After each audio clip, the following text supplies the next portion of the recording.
Sandwiched between infancy and youth stood the journey through portals and dimensions that existed within the parallel universes of my mind. Henry in his own words as he sums up the motivation behind the writing of A Boy from Red Sands.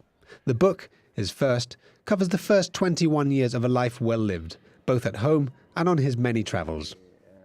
I mean, I'm actually the archivist of the Valerga family, and I've been keeping all sorts of documents and photographs and in shoe boxes for over many years. You know, I've got all the photographs of my parents, my grandfathers and grandmother and so on.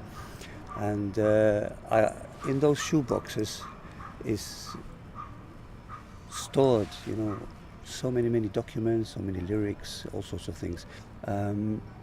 I found my first passport, which is here. British passport, colony of Gibraltar. All these lovely passport stamps were sort of crying out for the story to be told. Because I mean, there's a saying that goes, it says, the best stories in the world are found between the pages of a passport.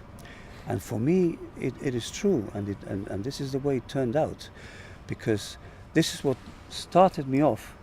When I saw all these stampings, the stories were coming directly at me, and they were talking to me. They were saying to me, "Henry, or Enriquito, tell my story, please." And of course, covering your early life, as you've noted yourself, there's a world of difference between the childhood of a Gibraltarian today and that which you experienced. Would you say it's for the better, or has something been lost in the last couple of years?